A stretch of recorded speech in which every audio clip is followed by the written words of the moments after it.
Hemos estado hablando de la verdadera Navidad, el nacimiento, porque eso significa Navidad, natividad, nacimiento. ¿El nacimiento de quién? Pues de Jesús. Dios hecho carne. Y hemos tratado de empezar a experimentar la Navidad a través, en este caso, de los sentidos y los sonidos. Y el domingo pasado hablábamos de la Navidad y el sonido del silencio, ¿verdad? Pero hoy quiero hablarte de otro sonido. Vayamos a Lucas, capítulo 2. Lucas, capítulo 2. Ya hemos estado meditando un poquito acerca de Lucas 1 y las historias que vienen ahí de Zacarías y Elizabeth, de José y María. Pero dice el capítulo 2 de Lucas, versículo 1, aconteció en aquellos días que se promulgó un edicto por parte de Augusto César que todo el mundo fuese empadronado. Este primer censo se hizo siendo Cirenio gobernador de Siria. E iban todos para ser empadronados, cada uno a su ciudad. Y José subió de Galilea, de la ciudad de Nazaret a Judea, a la ciudad de David que se llama Belén, por cuanto era de la casa y familia de David, para ser empadronado con María, su mujer, desposada con él, la cual estaba encinta. Y aconteció que estando ellos allí, se cumplieron los días de su alumbramiento, y dio a luz a su hijo primogénito, y lo envolvió en pañales y lo acostó en un pesebre porque no había lugar para ellos en el mesón. Todos nosotros, creo yo, hemos oído esta historia una y otra vez. Probablemente desde muy pequeños hemos oído esta historia, hemos escuchado que otros la narran, la hemos cantado entre santos peregrinos y un montón de costumbres más. Todos nosotros hemos escuchado esta historia y esta es la historia más grande jamás contada. Pero dice aquí, hablando ya de lo que nosotros entendemos como la Navidad, el nacimiento, versículo 6, y aconteció que estando ellos allí, se cumplieron los días de su alumbramiento. Y aquí empiezo yo a notar algo en el nacimiento de Jesús. El nacimiento de Jesús, sinceramente, no pareciera algo tan fuera de lo normal. Ellos están en un viaje y en pleno viaje les agarran la urgencia de que nazca el niño, porque los niños luego no tienen palabra, ¿no?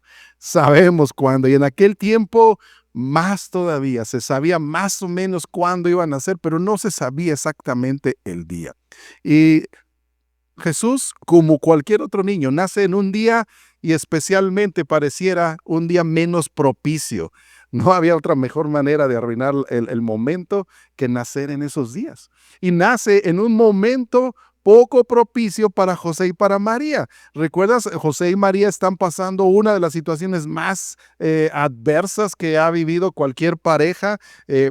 Teniendo a un niño que es engendrado del Espíritu Santo y que ellos apenas alcanzan a entender el asunto, no alcanzan a comprender la magnitud de ello.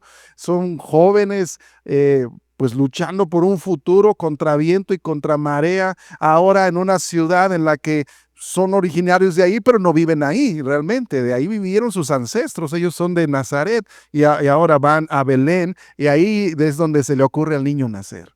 Y se le ocurre nacer en una época en donde todo el mundo anda por ahí, los que son originarios de ahí, una ciudad tan pequeña que se acabaron los hoteles, se acabaron los mesones, se acabaron todo y no hay lugar.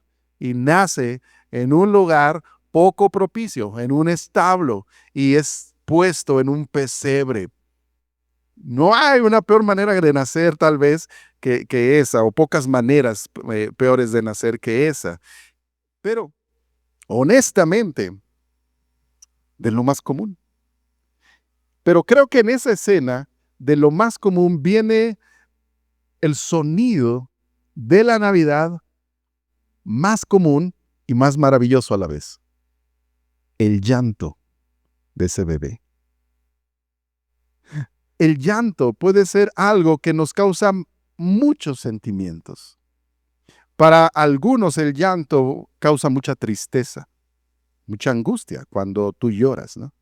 Para otros, mucha desesperación cuando no ves una salida y tienes que llorar y solo te puedes hacer más que llorar. Para otros es irritante. Hay gente que se enoja con las personas que lloran. Y hay gente que se enoja consigo mismo, ¿no? "Ay, ¿por qué soy tan llorona?". A veces el llanto es irritante, pero a veces el llanto es conmovedor. Pero creo que hay un llanto que no puede ser más maravilloso. Y en esto digo creo porque solo las mujeres que lo han vivido lo pueden experimentar.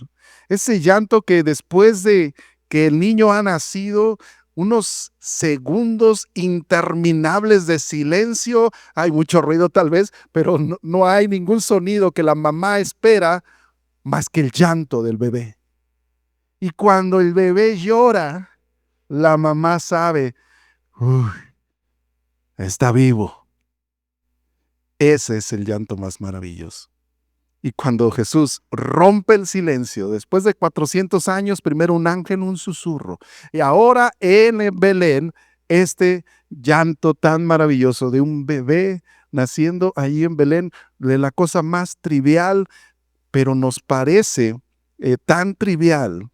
Lo es porque todos hemos llorado cuando nacimos, si no, no estaríamos acá, pero es tan trivial que se nos olvida que es lo más extraordinario que ha pasado.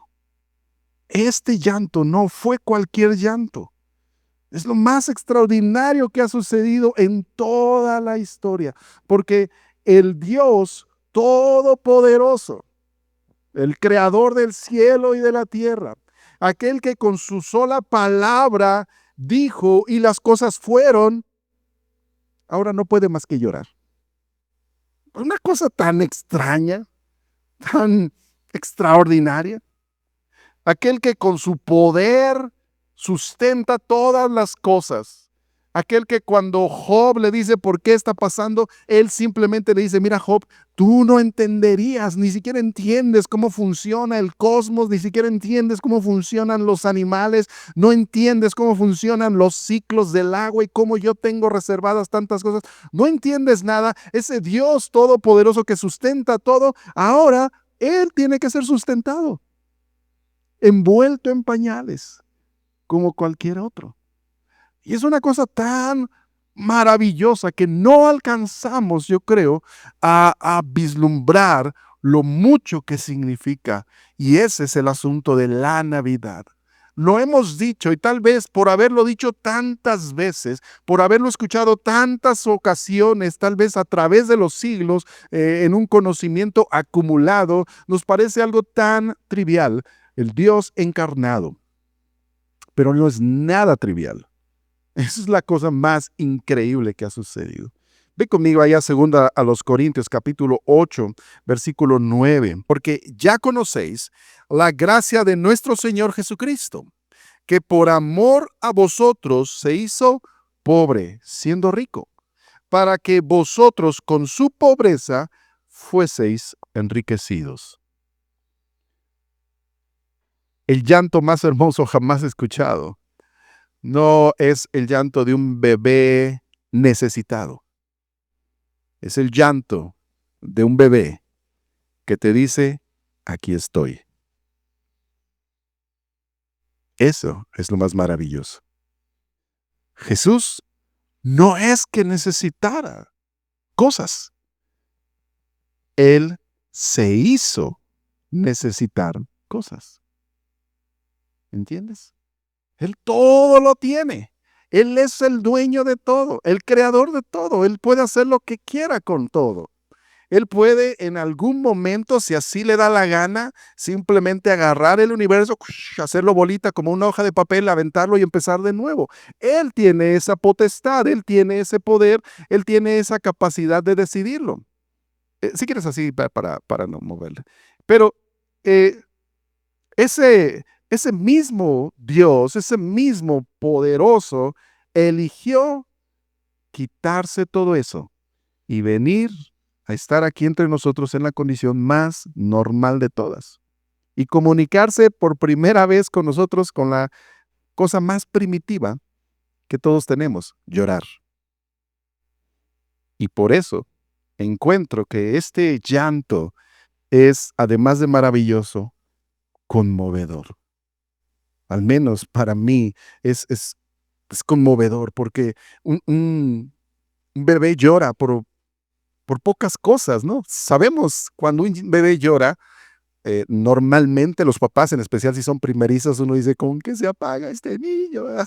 ¿De dónde? ¿Por qué? ¿Qué tiene? ¿Qué no me dice? Y a veces las mamás lloran desesperadas porque no saben, pero en esencia es muy básico. El bebé llora si tiene hambre, si algo le duele, si le incomoda algo, si tiene mucho frío, si tiene mucho calor.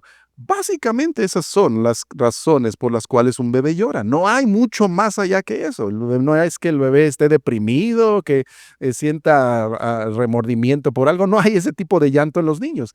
Es muy primitiva la forma en la que los bebés se comunican. Y lo que Dios nos está tratando, creo yo, de enseñarnos es, mira, yo estoy tratando de comunicarme contigo en la manera que tú me entiendas, la manera más fundamental, más básica. Piensa en el lenguaje que Dios tendrá. ¿Alguna vez te has imaginado en qué idioma habla Dios? Bueno, la realidad es que podríamos decir que Dios habla todos los idiomas, pero a la vez no habla ningún idioma. Pues su manera de expresar es muy diferente a lo que nosotros entendemos. Tan diferente que no pudiéramos imaginarlo. Pero ha tenido que humanarse y hablar en términos que nosotros pudiéramos ser capaces de comprender. Por eso la historia de la Navidad es tan maravillosa, porque es tan universal que ha llegado a todos los rincones del universo, a todos los rincones del planeta, pues. La historia de la Navidad ha llegado a todos los países, tal vez no en profundidad en todos ellos, tal vez hay algunas regiones, pero en todas las culturas, en todos los lenguajes, ha llegado el mensaje de la Navidad, el mensaje de la salvación. Cristo ha venido desde el cielo a encarnarse y estar aquí entre nosotros en la condición de hombre. Y estando en la condición de hombre, fue obediente hasta la muerte y muerte de cruz por nuestros pecados. Y habiendo muerto en la cruz, fue sepultado. Y habiendo sido sepultado, resucitó. Y ahora está a la diestra del Padre. Esa es la historia de la Navidad, lo más fundamental y se puede entender desde la niñez.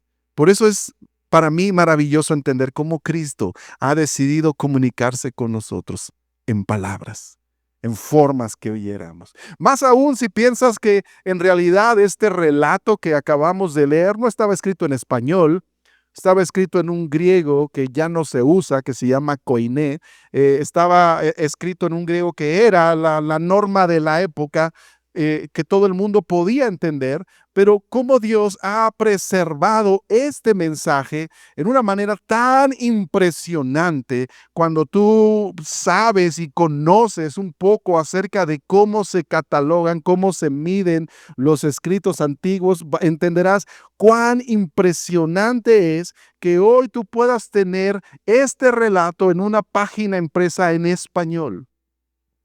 Y a veces, aunque algunos dicen, es que hay palabras que no entiendo, bueno, hay otras versiones, pues.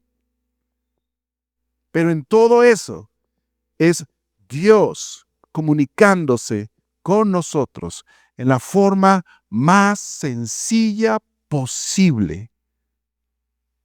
Las cosas más maravillosas que hay. Por eso me encanta que el sonido de allá en Belén, el que esperaban todos, era el llanto de ese bebé. Y ahí estuvo. María lo toma entre sus brazos y como toda mamá, lo limpia todo y luego lo envuelve en pañales y lo pone en un pesebre. Ya te he explicado otras veces y después te lo voy a explicar el simbolismo que eso lleva. Es una cosa impresionante, pero tan solo quiero decirte que allí Él está comunicándose con nosotros. Pero ahora, cuando pensamos en esto, cómo Jesús decide comunicarse con nosotros y decide empezar con un llanto, sabes, yo te decía, el llanto para nosotros es muchas cosas, pero casi nunca agradable. Es más, el llanto para nosotros es una señal de debilidad. de alguien que no puede, de alguien que está topando con algo que no puede mover. La debilidad nos provoca el llanto y por eso a veces nos enoja llorar tanto. Y yo he visto personas, de repente es tanta su frustración, ¡ay, ya! ¡Deja de llorar! ¡No te pegues! Sería más fácil dejar de llorar si no te pegas, ¿no? A veces nos enoja, nos irrita, nos desespera el llanto. ¿Por qué? Porque lo vemos como una señal de debilidad. Pero no así el Señor. ¿Te das cuenta que las lágrimas son una de las pocas cosas que los hombres tenemos y no los animales? Claro, tienen lagrimales y sí, para limpiar sus ojos, pero no para expresar sus emociones. No como nosotros.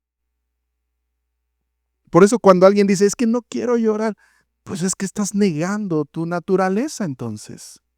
Por eso cuando de repente alguien en un funeral, por ejemplo, que son de las situaciones más fuertes que vivimos, se quiere hacer fuerte por sus familiares para que no se derrumben y todo, estás negando la esencia de lo que te hace humano.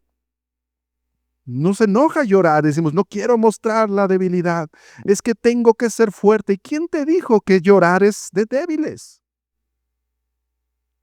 Y no estamos entendiendo el lenguaje de Dios. No estamos entendiendo cómo Dios se quiere comunicar con nosotros. Y por eso a mí me impresiona que Jesús haya decidido empezar aquí su estancia en la tierra con esto, con un llanto. En realidad, hermanos, nuestro llanto manifiesta, pienso yo, al menos aquellos que creemos en Dios, manifiesta nuestra propia soberbia. Porque cuando lloramos es cuando vemos que no podemos con algo, con cualquier sentimiento que éste sea. No podemos. Y lo peor, sentimos que Dios no está haciendo algo. Si hay un Dios todopoderoso, ¿por qué no está haciendo algo?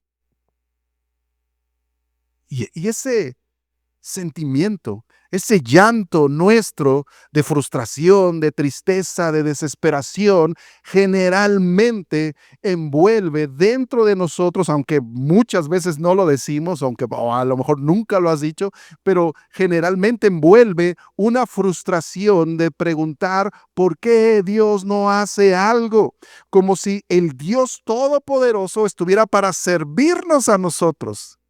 Por eso te digo que envuelve una soberbia. Lloramos porque hay alguien que no está haciendo algo por nosotros y debería de hacerlo.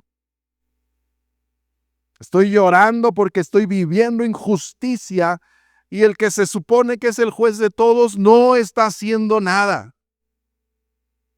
Entonces, no me está sirviendo. Esa sería la otra forma de resumir esas cosas.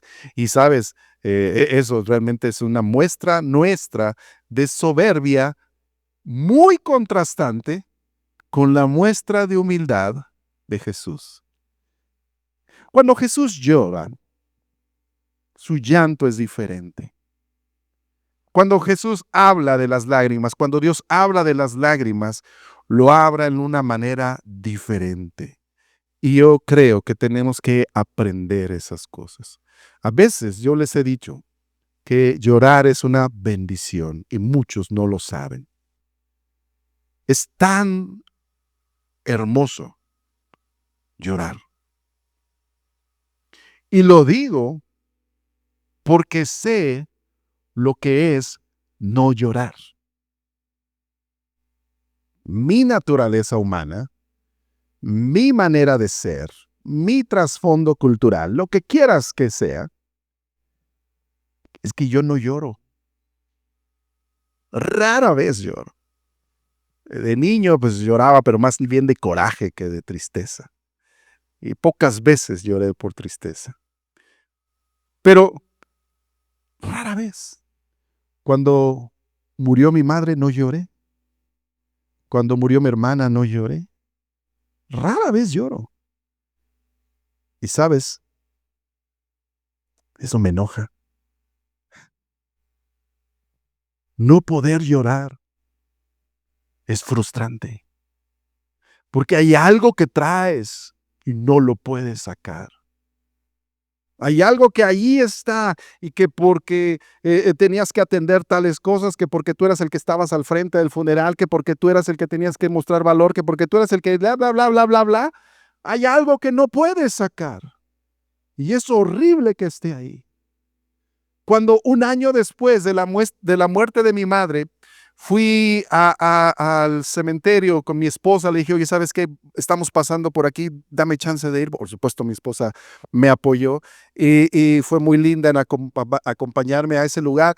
Yo sabía que mi madre ya no estaba ahí, es solo los restos de su cuerpo, es solo algo, el envoltorio que Jesucristo un día resucitará gloriosamente, pero empecé a hablar con mi madre.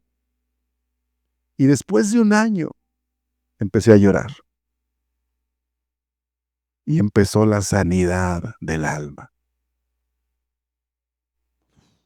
Empecé a llorar y ya no pude detenerme de llorar.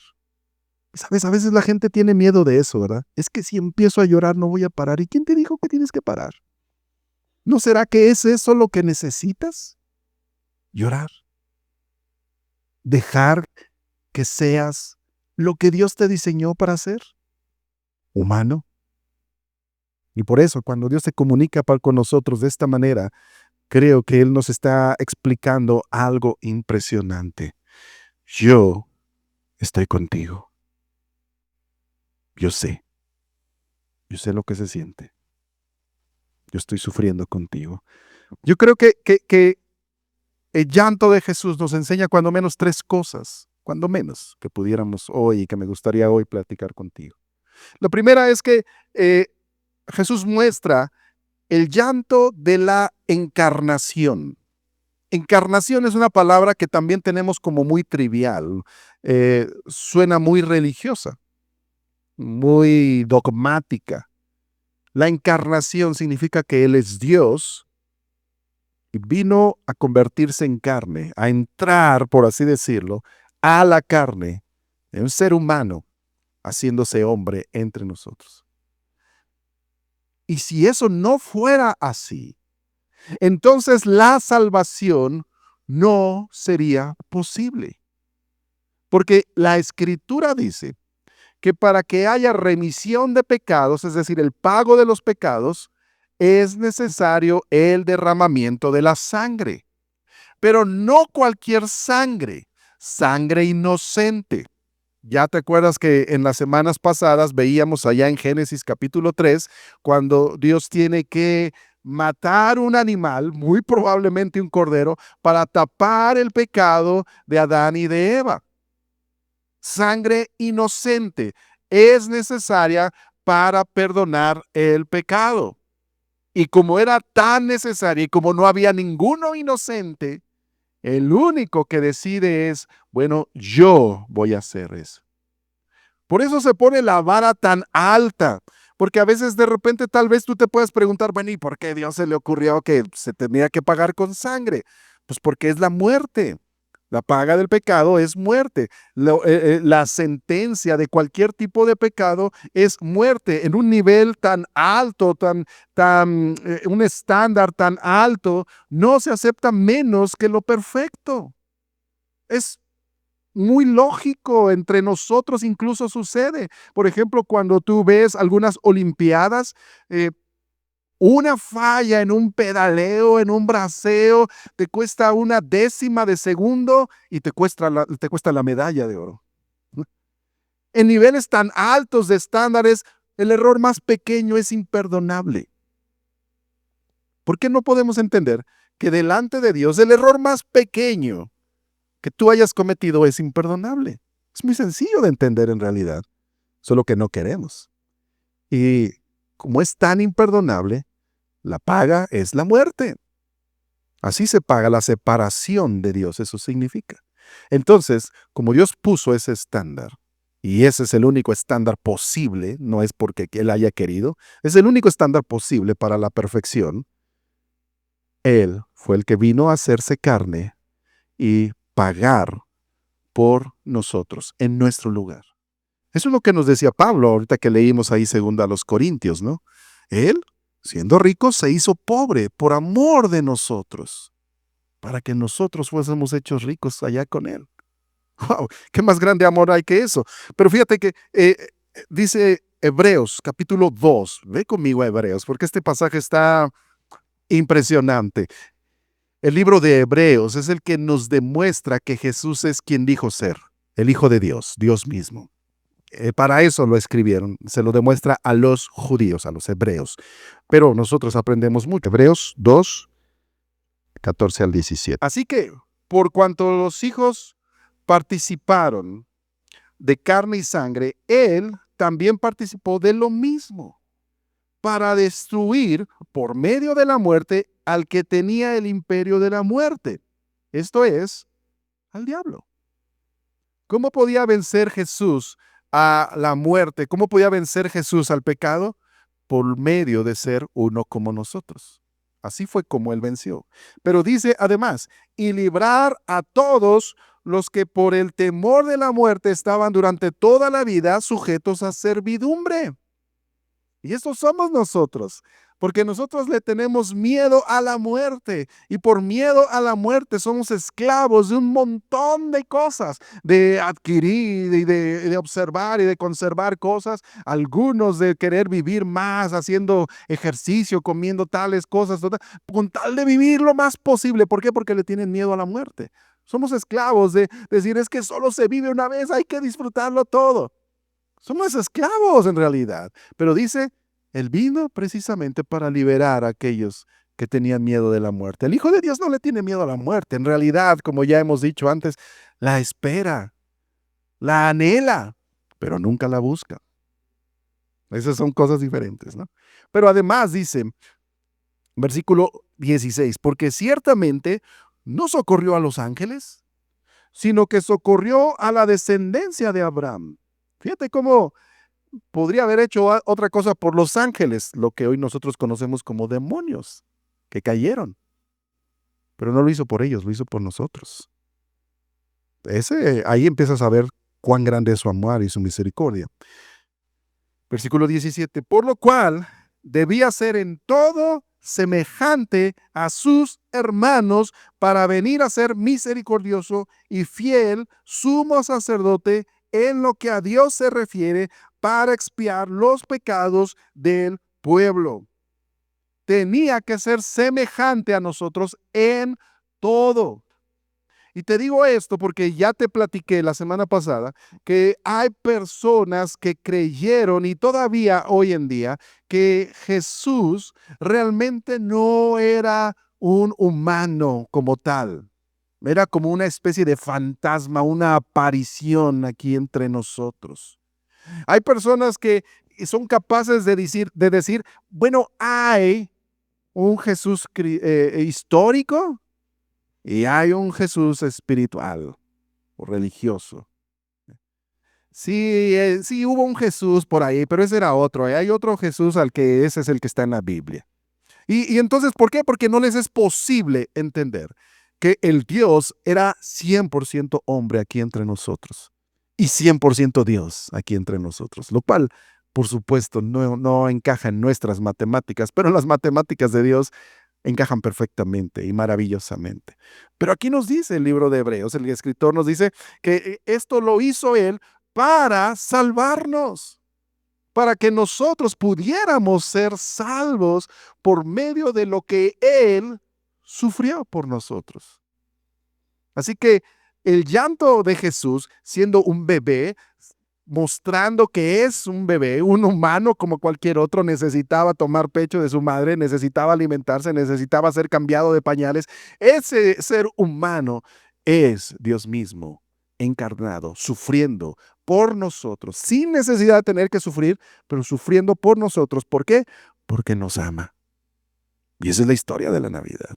El llanto de Jesús nos muestra Dios se encarnó. La segunda cosa que creo yo que nos muestra, y esa a mí me emociona mucho, es que no es solo el llanto de la encarnación, sino es el llanto de la empatía. Esta palabra que tanto hemos abaratado, pienso yo. La empatía, en un término simple, es ponerse en los zapatos del otro. Ese es el término más simple de la empatía. Y solemos creer que tenemos empatía y que la humanidad ha crecido en empatía, pero la realidad muestra otra cosa. La realidad muestra que hay menos empatía que nunca. ¿Por qué lo digo? Porque ¿cómo es posible que haya más violencia que nunca? Quiere decir que hay menos gente poniéndose en los zapatos de otros. Viviendo en una generación con menos racismo que nunca, hay más discriminación que nunca. ¿Cómo es posible que en un país de primer mundo como nuestro vecino del norte, en esta generación estemos viviendo lo que se vivió en los años 40 en Alemania? Es básicamente lo mismo. Vivimos realmente sin empatía, porque empatía es ponerse en los zapatos de otro. ¿Y sabes qué? No hay otro que haya tenido más empatía por ti que Jesús mismo. Y quiero ser enfático en esto, porque, ¿sabes? Por eso muchas personas están buscando algo, alguna ayuda, están buscando eso que creen que Dios no está contestando en alguien que sea empático con ellos. Y en nuestro país, la mayoría de la gente a quien busca es a María. Y bueno, voy a hablar de los que hacen en ignorancia, porque sé que no es el discurso oficial, pero la mayoría en nuestro país ni siquiera buscan a María, buscan a Guadalupe, como si fuera otra, pues, porque esa es la de aquí de México, es la morenita, es la que sí nos entiende, como si Dios no pudiera ser capaz de entender a los morenos. Eh, ¿Quién te dijo que Jesús era güero, no? Para empezar, no lo sabemos, simplemente asumimos que sabemos. Y entonces mucha gente dice, bueno, si Jesús no me hace caso, pues voy con la jefa, ¿no? La mamá. Ese es el pensamiento, así, estoy simplificando, obviamente es mucho más complejo que eso, pero estoy simplificando lo que creemos. Otros que creen que Jesús no se compadece de ellos, que Jesús no los entiende, que Jesús no está atendiéndoles sus necesidades, lo que hacen es, ¿sabes qué? Vamos con la muerte. Esa sí es pareja. Y esa es la expresión, esa sí es pareja, esa con todos, a los ricos se los lleva y a los pobres también. Es así como su salmo de los que adoran a la muerte. ¿Por qué? Porque no entienden que la verdadera empatía, el único que realmente se puso en tus zapatos, fue Jesús. Y eso en el mismo libro de Hebreos, Hebreos capítulo 4. Voy a leer desde el versículo 14. Por tanto, teniendo un gran sumo sacerdote, él está hablando antes que él es el gran sumo sacerdote, que traspasó los cielos, Jesús, el Hijo de Dios, retengamos nuestra profesión, porque no tenemos un sumo sacerdote que no pueda compadecerse de nuestras debilidades, sino uno que fue tentado en todo según nuestra semejanza, pero sin pecado. Y dice aquí, el versículo 16, acerquémonos pues confiadamente al trono de la gracia para alcanzar misericordia y hallar gracia para el oportuno socorro. ¿Sabes qué? Si alguien en toda la creación de los cielos de la tierra te entiende, ese es Jesús. No hay alguien que te entienda más que Jesús. Esto es lo que dice este pasaje. Todas las cosas en las cuales tú has sido tentado, y mira que ya te he explicado que ser tentado en la palabra que se utiliza en griego es la misma palabra que ser probado. Todas las cosas que tú has sufrido, Jesús también las sufrió. Tal vez no en las mismas circunstancias, pero en la misma raíz que ocasiona tu sufrimiento. Piénsalo bien. A lo mejor aquí algunos vivieron el ser abandonados por sus padres, el ser divorciados. ¿Sabes qué? Todo eso en realidad habla del rechazo. Y Jesús es experto en el rechazo. ¿Recuerdas Isaías 53? Dice que Jesús es varón de dolores, experimentado en quebranto. Wow, cuando Jesús estuvo aquí en la tierra, lo mucho que experimentaba era quebranto. Esto es lo que nos dice este pasaje. Por eso de repente cuando vienen estas nuevas series de películas, videos en donde se nos muestra un Jesús siempre sonriente, está bien porque seguramente Jesús lo hacía.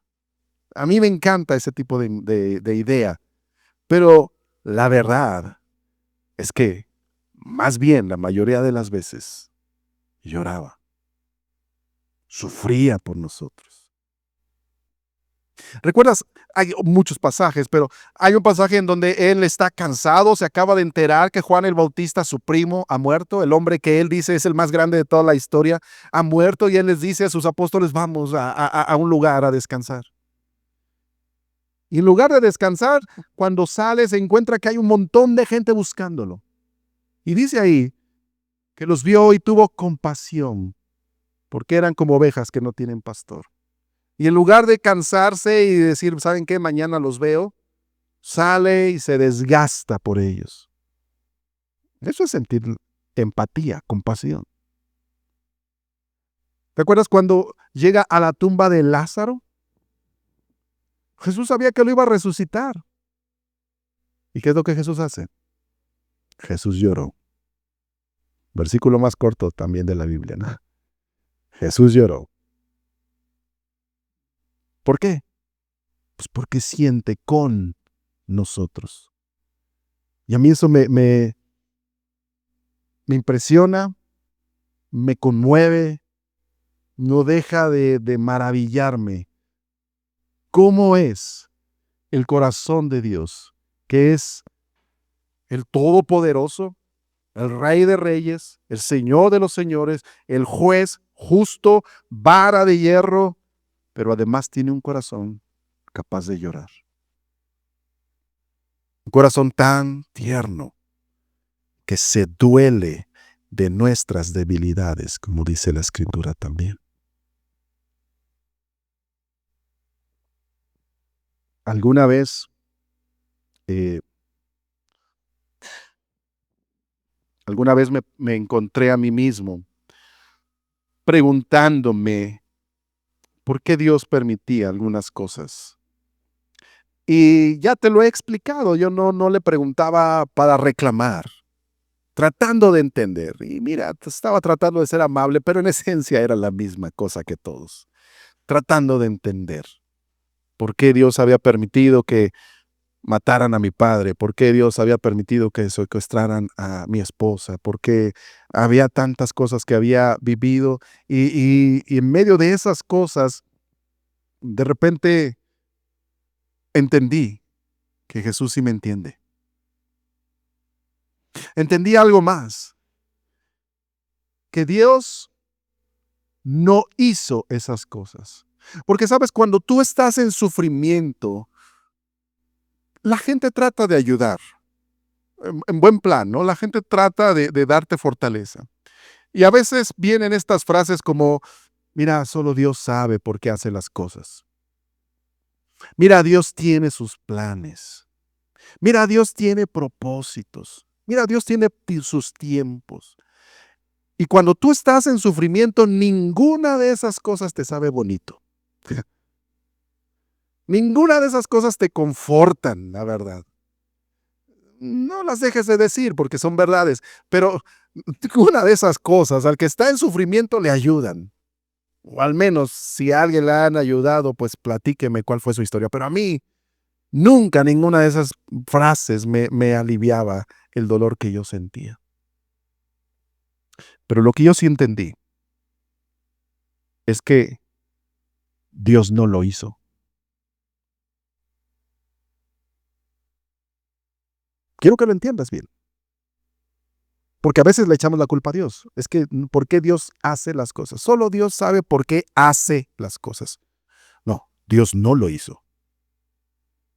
Dios no puso odio en el corazón de Natalio, un machete en su mano y la ocasión para matar a mi padre. Dios no lo hizo. Porque la Biblia dice que toda buena dádiva y todo don perfecto desciende de lo alto. De Él no viene eso, pero lo permitió. Y para algunos parece que es lo mismo, pero no lo es. Dios no lo hizo. Entonces, lo primero que quiero que entiendas es que tu sufrimiento, Dios no te lo dio. Pero la segunda cosa es que Dios lo permitió, porque Él es bueno. Y lo he explicado varias veces. El Dios todopoderoso, el que es soberano, es capaz de producir una humanidad que haga su voluntad sí o sí en cada respiro, en cada instante, en cada acción. Él tiene ese poder. Si nosotros tenemos ese poder de crear robots, humanoides, de inteligencias artificiales, que hagan lo que nosotros decimos. Él tiene más poder que eso. Él podría haberlo hecho. Pero en su poder y en su soberanía, Él decidió darnos la capacidad de elegir para lo bueno y para lo malo. Él nos dio esa capacidad y no la va a rechazar jamás, no va a renunciar a esa capacidad que nos dio. Así que en realidad, hermano, cuando pasan cosas malas, es Dios permitiéndonos a la humanidad ser libres. Porque Dios es bueno. Pero a mí, lo que me enamora de Dios, me impresiona y me lleva a las lágrimas, es saber que Dios es capaz de transformar hasta nuestras historias más horribles, nuestras pesadillas, en victorias. Y yo no sé cómo le hace. Pero de todas las cosas horribles que pasan, Dios siempre saca una victoria para aquellos que amamos a Dios. Y por eso decimos lo que Pablo nos dice en Romanos capítulo 8. Sabemos que a los que aman a Dios, todas las cosas les ayudan a bien. Así que Dios allí está. Dios sí se da cuenta. Dios sí se indigna. Dios sí se enoja, pero lo permite porque es misericordioso. Pero fíjate bien lo que dice Salmo 56, versículo 8. La tercera cosa que quiero que entiendas. Primero, Dios no lo hizo. Segundo, Dios lo permitió porque es bueno. Tercero, esto que te voy a decir. Salmo 56, 8 dice, mis huidas has contado. Pon mis lágrimas en tu redoma. ¿No están ellas en tu libro?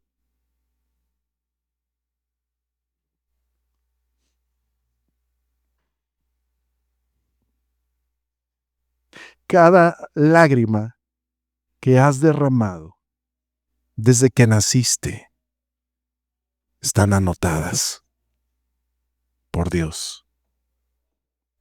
Para Él son cosa preciosa. ¿Sabes que Dios tiene libros? Uno es el libro de la vida. Otro es el libro de tus lágrimas. Él tiene anotados todas las veces que tú lloraste, porque un día hará justicia. Y un día, hermano, cuando estés en la presencia de Él, dice, enjugará Dios toda lágrima. Un día Él te va a tomar, te va a limpiar tus lágrimas. Ya no llores más.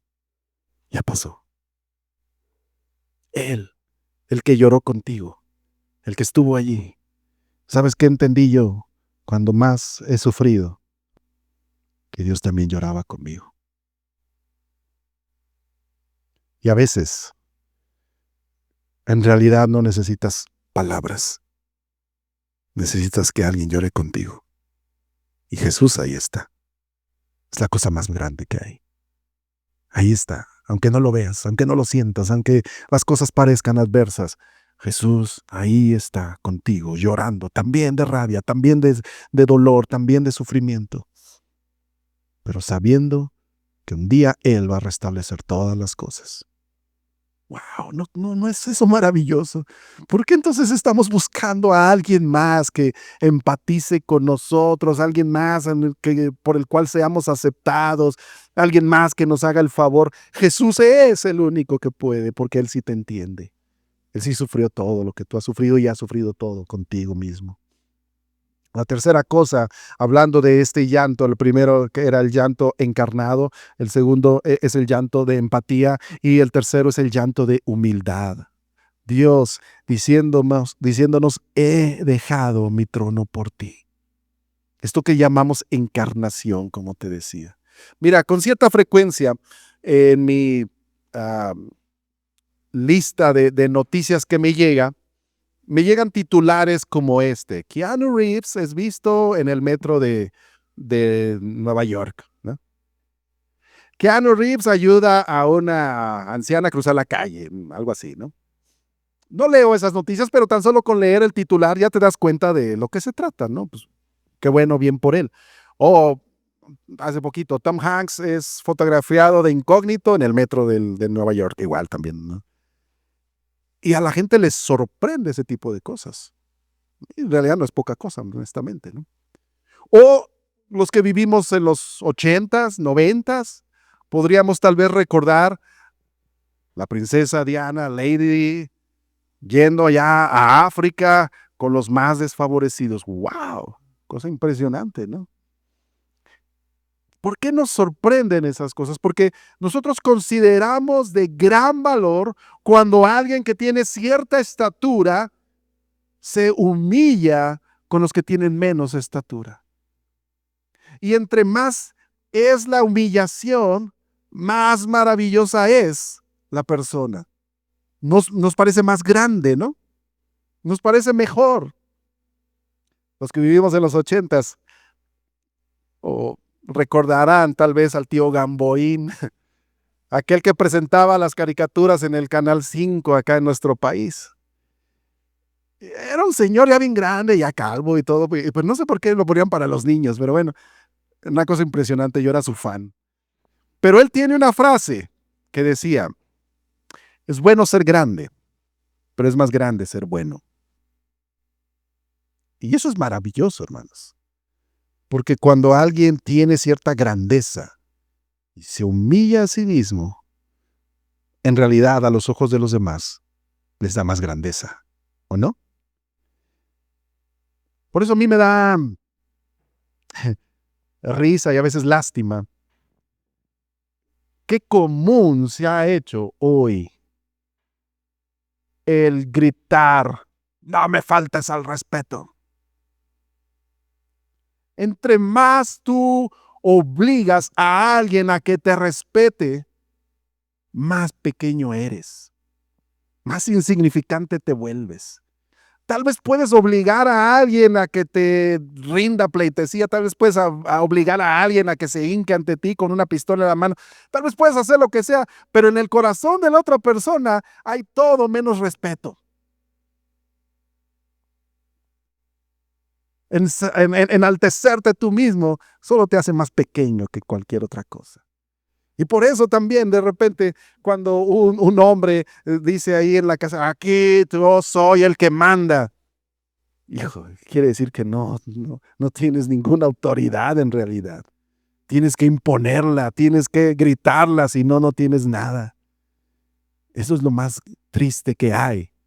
Pero cuando alguien de verdad es grande y se humilla, wow, eso es de enaltecer.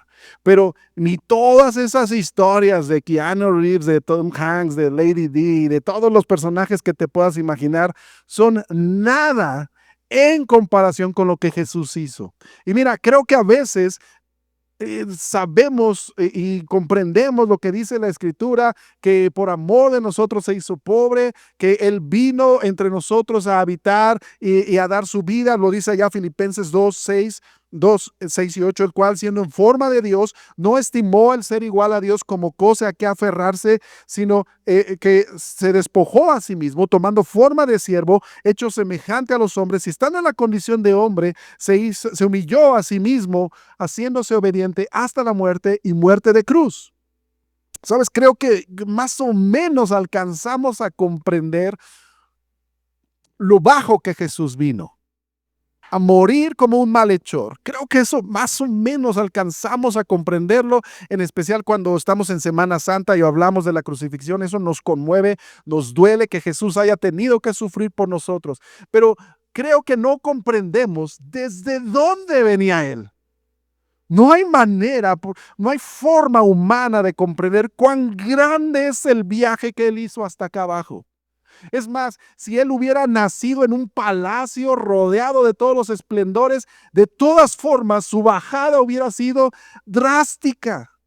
Si Él hubiera muerto de viejo aquí entre nosotros, rodeado de sus amigos y todo, de todas formas su bajada hubiera sido drástica, porque no somos capaces de entender lo grande que Él es.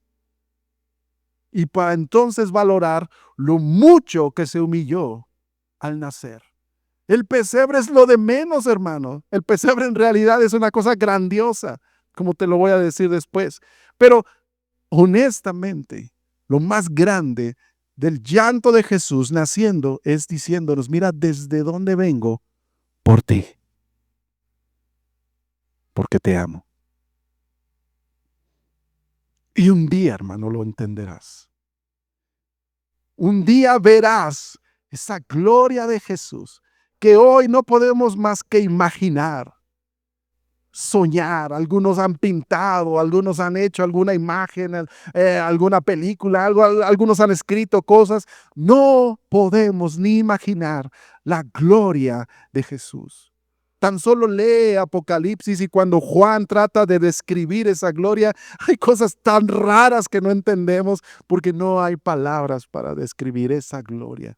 Es tan grande esa gloria que el apóstol Pablo nos dice, estoy convencido de que las aflicciones del tiempo presente no son comparables con la gloria que en nosotros ha de manifestarse.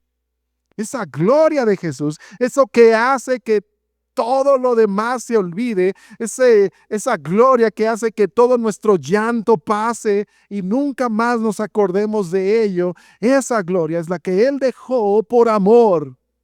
Y al venir y nacer y allí en esa primera Navidad llorar como llora cualquier otro niño, Él nos muestra, yo estoy aquí porque te amo.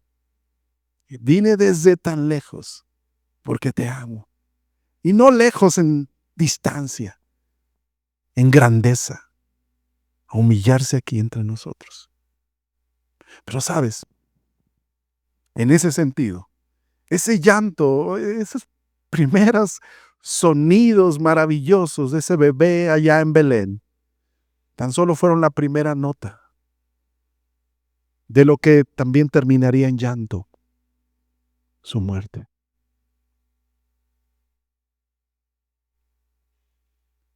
Esa es la historia completa de la Navidad. Jesús vino aquí. Empezó con un llanto, terminó en medio de llantos. Porque te ama. Dejó su gloria por ti, porque te ama. Por eso, al pensar en la Navidad, al pensar en ese pesebre, al oír a ese niño llorando en tu mente, ¿por qué no agradecer a aquel que de verdad, siendo Dios, vino a habitar como cualquiera de nosotros, en la condición más precaria y humilde de todas, a comunicarse con nosotros en la forma más clara posible, humanamente posible, porque nos ama. Para mí esa es la historia de la Navidad. El amor maravilloso, inmensurable de Jesús. El amor de aquel que te dice, Yo te entiendo. Yo también lo sufrí y también sufro todavía. El amor de aquel que sabiendo que tú no podrías pagarlo, lo pagó porque te ama. El amor de aquel que pudo demostrarnos que siendo todo, se puede servir a los demás.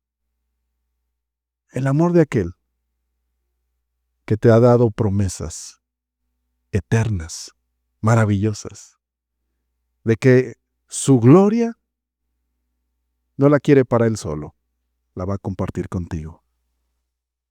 Entonces no podemos más que alegrarnos en ello. No debemos más que gozarnos en ello. Y por eso la Navidad, al final, aunque para mí es conmovedor este asunto, eh, me lleva a las lágrimas, pero en realidad es lágrimas de gozo, de alegría, de gratitud, de estar conmovido por lo que Dios hace. La Navidad es la historia más grande, la más maravillosa. Nadie ha hecho eso por ti más que Jesús. Y por eso, ¿por qué no compartimos con el mundo esto tan grande, este regalo tan grande a la humanidad? Cristo, siendo Dios encarnado entre nosotros, aquí, viniendo en la condición de hombre, tal como todos nosotros. Cristo te entiende. Cristo sabe, Cristo llora contigo, Cristo sufre contigo, pero Él hará algo. Él hará algo maravilloso, Él traerá su gloria, no solo allá en el final, aquí, hermanos, aquí lo puedes disfrutar. Yo te dije, ¿no? Las cosas que yo le preguntaba a Dios, te puedo decir que de esas cosas he disfrutado la gloria de Dios, lo que Él hace, lo maravilloso que Él hace, cómo Él transforma esas historias. Y eso por eso te dije, a mí me enamora eso de Dios, me impresiona cómo Dios es así, porque Él es el que lo hizo posible, Él es el que te ama, Él es el que dejó todo por amor a ti. ¿Por qué no agradecerle al Señor entonces en este día? ¿Por qué no entregar nuestro corazón a Él en este día? ¿Y por qué no decirle, Señor, ahora sé que me entiendes? Y aquí está mi dolor. Tú lo conoces. ¿Por qué no ir confiadamente, como lo decía acá Hebreos capítulo 4, versículo 15? ¿Por qué no ir confiadamente a Jesús? Él te entiende. ¿Por qué no llorar delante de Él? ¿Por qué no decirle, Señor, mira, aquí está lo que yo siento? Esto es. Así es como me siento. A Él no le ocultes esas cosas. A Él no le ocultes, no trates de hacerte el fuerte con el Señor. Al contrario, comunícate en el lenguaje que Él se comunicó contigo a través del llanto. Comunícate. Abre tu corazón. Él está ahí. Él te quiere escuchar. Él quiere llorar contigo y Él quiere limpiar tus lágrimas. ¿Lo crees? ¿Por qué no hablamos con Él? Señor, Señor Jesús, no podemos ni asomarnos a entender lo mucho que esto significa. Que tú, siendo Dios, el creador de todo, te hayas encarnado entre nosotros. Que te hayas despojado de tu gloria. No podemos ni entender lo que significa que tú sufriste todos nuestros dolores. No podemos ni entender lo que significa que tú mismo lloras y lloraste por nosotros. Y tal vez es por eso que no podemos ni entender que cuando nosotros lloramos, no es que tú no estés ahí, es que no te hemos visto. No te hemos conocido. No nos hemos acercado confiadamente a ti. Señor, permítenos acercarnos por ese medio que tú mismo abriste hacia el Padre. Permítenos ir y dejar nuestras lágrimas en esa redoma y dejar que Él anote nuestras lágrimas. Que nuestras lágrimas se conviertan en lágrimas de gratitud, lágrimas de gozo. Señor Jesús, deseamos, anhelamos el día en el cual tú vas a enjugar nuestras últimas lágrimas. No puedo más que imaginar que serán lágrimas de alegría, de verte. Pero mientras eso no pasa, permítenos hoy entender, Señor, tú estás aquí. Y si nosotros sufrimos, tú sufres con nosotros. Si a nosotros nos da rabia, a ti te da más. Pero tú harás. Tú harás. Y en ese día que tú hagas, nada se va a quedar sin pagar. Por tanto, Señor, como tú has tenido misericordia de nosotros, permítenos tener misericordia con los demás. Y Señor, al entender la Navidad, tú viniste para pagar nuestros pecados, perdonarnos, limpiarnos. Hoy quisiera que hiciéramos algo más, Señor. Que nosotros perdonemos a los que nos han ofendido. Que hoy sea día de Navidad, de llorar, de empatizar con otros, de entender por qué son como son, por qué hacen lo que hacen. Y saber que al igual que nosotros éramos esclavos, ellos lo son ahora. Y por eso, en lugar de enojarnos y esperar que tú hagas algo, te queremos pedir, Señor, perdónalos. Dales tu salvación, dales tu misericordia, tal como nos la diste a nosotros. Que el mensaje de la Navidad no sea para destrucción, sino sea para salvación. Y Señor, en la promesa maravillosa de que un día tú harás la justicia eterna, y esas lágrimas que tú tienes anotadas se van a pagar. En esa promesa maravillosa hoy te damos gracias. Gracias, Señor, confiamos en que tú no te has desentendido de nosotros. Te glorificamos, Padre Celestial, porque tú enviaste a tu Hijo, porque tú nos dejaste a tu Espíritu Santo para poder vivir en este mundo perdido, oscuro, en luz, en misericordia, en amor, en gozo. Gracias porque tú, de alguna manera en la cual no alcanzamos a entender, transformas nuestras historias de terror, nuestras peores pesadillas, en victorias maravillosas. Solo tú puedes hacerlo, Señor, y por eso te rogamos que hoy podamos ser fortalecidos en el entendimiento, Padre, de que tú tienes el control de todo. Gracias, Señor, porque en tu soberanía tú dejas que las personas tomen sus propias decisiones y asimismo se dañan, Señor. Pero aún en medio de eso, tú puedes transformar la maldición en bendición. Por eso hoy confiamos, creemos que lo que estemos hoy sufriendo, que lo que hoy nos cause lágrimas, nos va a ayudar a bien, porque te amamos.